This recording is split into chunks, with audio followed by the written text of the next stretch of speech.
আমাদের দেশের মহিলাদের খাসিয়ত এটা বেশি। জোহরের নামাজ একবারে বেড়াত লাগাইয়া শেষ টাইমে সমস্ত রান্না বান্না, করলা ভাজি, ডাল সব রান্না শেষ হয়েছে, গরু গোসল করাইছে, ছাগল গোসল করাইছে, উডান ঝাড়ু দিছে, আর অত্র ইউনিয়নে আর কোনো কাম নাই।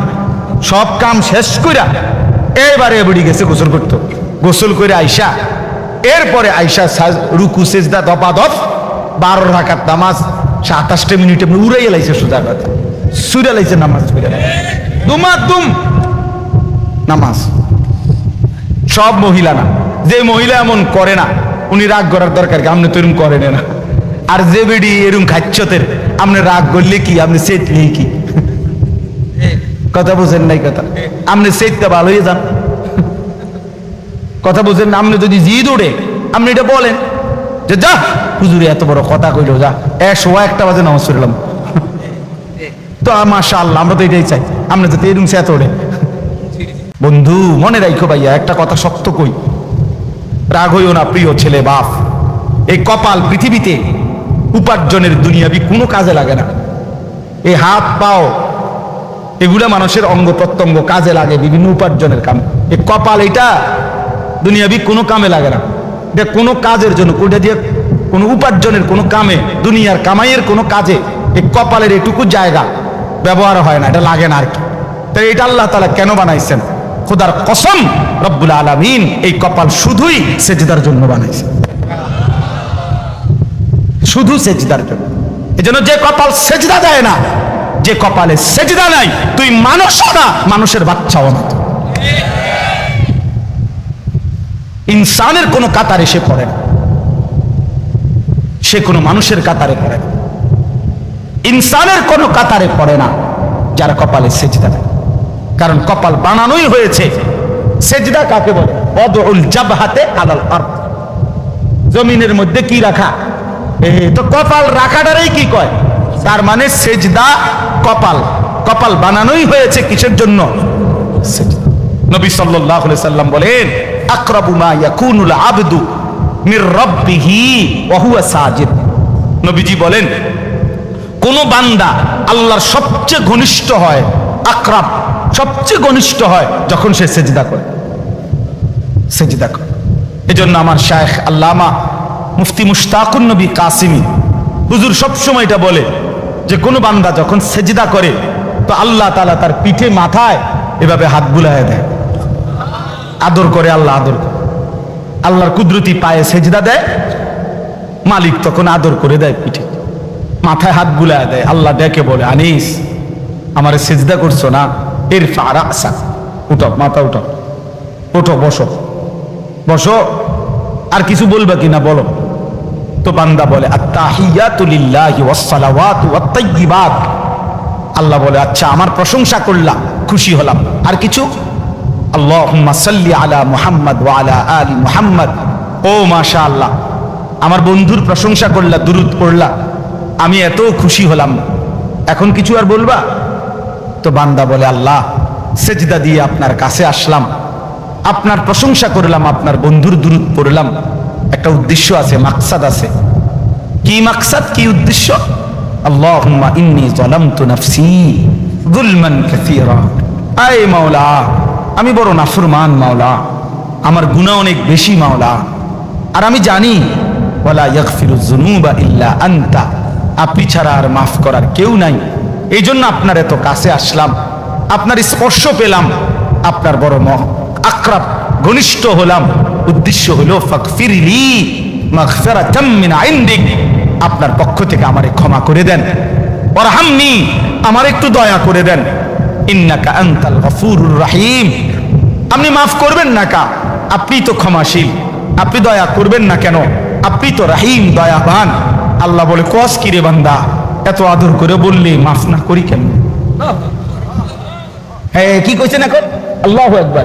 এই জন্য বান্দা যখন সালাম ফিরায় এই ডানে বামে, তখনই একবার কি পড়ে আল্লাহু আকবার, অর্থাৎ উদ্দেশ্য হলো সে সালাম ফিরাইয়াই আল্লাহু আকবার বলে, অর্থ বলে আর মানুষের জানায় ভাই সাহেব আল্লাহ বহুত বড় মহান, উনি আমার মাফ করে দিছে।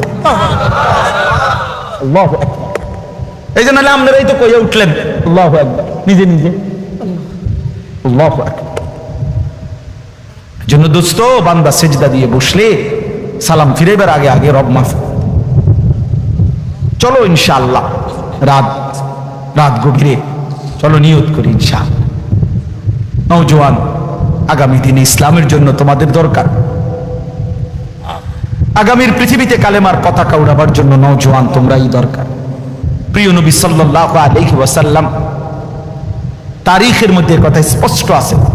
নবীজি সাল্লাল্লাহু আলাইহি সাল্লামের 23 বছরের নবুয়তের জীবনে নবীজিকে তার দ্বীনের কাজে সবচেয়ে বেশি সহযোগিতা করেছেন যারা, অহম শাবাব, তারা ছিল যুবক, বৃদ্ধ অল্প ছিল।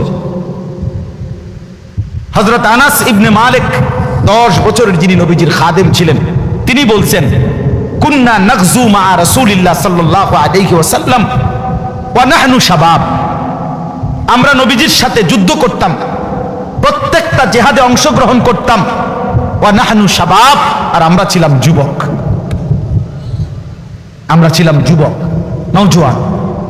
এই জন্য বাবা চাচারা তোমাদের জন্য দোয়া করবে, আমরাও তোমাদের জন্য দোয়া করব। এখানে আমার এই আয়াতটা এবার শুধু শুনো, তারপরে তুমি দিল থেকে বুঝো। আল্লাহ তাআলা এখানে বলছেন, ফাখালাফা মিন বাদিহিম খালফুন, প্রত্যেক জাতি গোষ্ঠীর মধ্যে নিকৃষ্ট প্রজন্ম, মন্দ উত্তরসূরি, নিকৃষ্ট জেনারেশন কারা? আল্লাহ বলেন আদাউস সালাহ, যারা প্রতিনিয়ত তাদের নামাজ নষ্ট করে দেয়, তারা নিকৃষ্ট মানুষ, নিকৃষ্ট উত্তরসূরি, নিকৃষ্ট জেনারেশন, নিকৃষ্ট প্রজন্ম। তোমরা আজকে যারা 15 থেকে 20-30 বছর, প্রিয় ভাই আমার, তোমরা একটি জেনারেশন, তোমরা একটা প্রজন্ম, 2 বছর 4 বছরের ব্যবধান, কাছাকাছি সময়, তোমরা একটি প্রজন্ম, একটি জেনারেশন, তোমরা উত্তরসূরি পূর্বসূরিদের। আল্লাহ তাআলা বলেন এই নিকৃষ্ট, খালফুন অর্থ হলো মন্দ প্রজন্ম, নিকৃষ্ট উত্তরসূরি কারা? আদাউস সালাহ, যারা তাদের নামাজ নষ্ট করে দেয়। কি নষ্ট করে বলেন না? কি নষ্ট করে? ভাইয়া শেষ করে দিচ্ছি, আর 10টা মিনিট। কি নষ্ট করে? নামাজ নষ্ট। এনে তাফসীরের মধ্যে আছে, প্রিয় ভাই বাবা সবাই শোনেন। আল্লাহ তাআলা বলছে ওই মানুষগুলো নষ্ট, নিকৃষ্ট, মন্দ, যারা কি নষ্ট করে। এখানে তাফসীরের মধ্যে স্পষ্ট আছে যে এখানে আল্লাযীনা তারাকুস সালাহ, যারা টোটালি নামাজ ছেড়ে দেয়, নামাজ পড়েই না, তারা উদ্দেশ্য না, তারা উদ্দেশ্য নয়, তারা এমনি বাদ, তারা কোনো মানুষের আইটেমের মধ্যেই নাই, বরং ওই মানুষরা নিকৃষ্ট, মন্দ, যারা নামাজ তো পড়ে কিন্তু পড়ার নাম করে এটারে নষ্ট করে। কিভাবে নষ্ট করে? তাফসীরের মধ্যে আছে 3 ভাবে নামাজকে নষ্ট করে। 1, নামাজের ওয়াক্তে সব সময় নামাজকে বিলম্ব করে পড়ে। আল্লাযীনা ইউআখিরুনা সালাহ, তাখির করে নামাজকে সব সময়। 1টা বাজে জোহরের আজান, তারপর 4:30 বাজে, 4:15 বাজে, ওই সময় বেরাত লাগাইয়া এরপরে নামাজ। আমরা দেশের বেডিদের মতো, আমাদের দেশের মহিলাদের খাসিয়ত এটা বেশি। জোহরের নামাজ একবারে বেরাত লাগাইয়া শেষ টাইমে সমস্ত রান্না বান্না, করলা ভাজি, ডাল সব রান্না শেষ হয়েছে, গরু গোসল করাইছে, ছাগল গোসল করাইছে, উডান ঝাড়ু দিছে, আর অত্র ইউনিয়নে আর কোনো কাম নাই, সব কাম শেষ কইরা এবারে এবারে গেছে গোসল করতো। গোসল করে আইসা, এরপরে আইসা রুকু সেজদা দপাদপ, 12 রাকাত নামাজ 27 মিনিটে উড়াই লাইছে, সোজা কথা সুরা লাইছে নামাজ করে, দুমাদুম নামাজ। সব মহিলা না, যে মহিলা এমন করে না উনি রাগ করার দরকার কি? আপনি তো এরকম করেন না। আর যে বেডি এরকম খাচ্ছতের, আপনি রাগ করলে কি, আপনি চেতলে কি? কথা বুঝেন নাই? কথা আপনি চেততে ভালো হয়ে যান, কথা বুঝেন না? আপনি যদি জিদ ওঠে আপনি এটা বলেন যে যা হুজুরে এত বড় কথা কইলো, যা 1:01 বাজে নামাজ পড়লাম।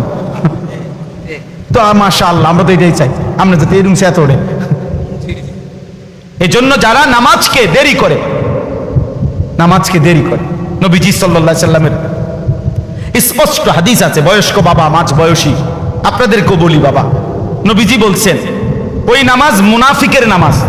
আসরের নামাজের একটা অভ্যাসের ব্যাপারে নবীজি বলছে যে তিলকা সালাতুল মুনাফিক, ওই নামাজ মুনাফিকের নামাজ, মুনাফিকের নামাজ। ইয়ারকুবু হাত্তা তাগরুবা শামস, যে আসরের নামাজ না পড়ে বিলম্ব করে, এমনকি সূর্য ডুবার কাছাকাছি হয়ে যায়, ঠিক ওই সময় হাত্তা কানাত বাইনা কারনাই শাইতান, সূর্যটা তখন ডুবতের সময় শয়তানের দুই শিংয়ের মাঝখানে থাকে। নবীজি বলেন কামা ফানাক্কারা আরবাআন, তখন ওই লোক আসরের নামাজের নাম করে 4 রাকাতে যেন 4টা ঠক্কর মারে। লা ইয়াযকুরুল্লাহ ইল্লা কালিলা, ঠিক মতো তাসবিহগুলো, নামাজের আহকামগুলো আদায় করে না। নবীজি 3 বার বলছে ওইটা মুনাফিকের নামাজ, মুনাফিকের নামাজ, মুনাফিকের নামাজ। তাহলে কি বোঝা গেল? নামাজ পড়ে না এটা না, নামাজ পড়ে তবে কি করে? কথা বলেন না কেন? সে নিকৃষ্ট। 2 নাম্বার, নামাজের মধ্যে ফরজ আছে, ওয়াজিব আছে, সুন্নত আছে, মুস্তাহাব আছে, আছে কিনা? এগুলো যে ঠিক মতো আদায় করে না, রুকু সেজদা যে ঠিক মতো আদায় করে না, তসবিহগুলো ঠিক মতো আদায় করে না, নামাজের ওয়াজিব ফরজগুলো ঠিক মতো আদায় করে না, রুকু দিছে, রুকুর থেকে সোজা হয়ে দাঁড়ানো কি ওয়াজিব? কথা বলেন না, ওয়াজিব। এবার রুকুর থেকে একটু উঠতেই নিচের দিকে জায়গা, এমন কাকু নাই? আছে, আছে, আমরা বহুত দেখছি। সেজদা দিতে গিয়া 2 সেজদার মাঝখানে স্থির হয়ে বসা ওয়াজিব। কি বলেন না? ওয়াজিব। এবার সেজদা দেয় কেমনে?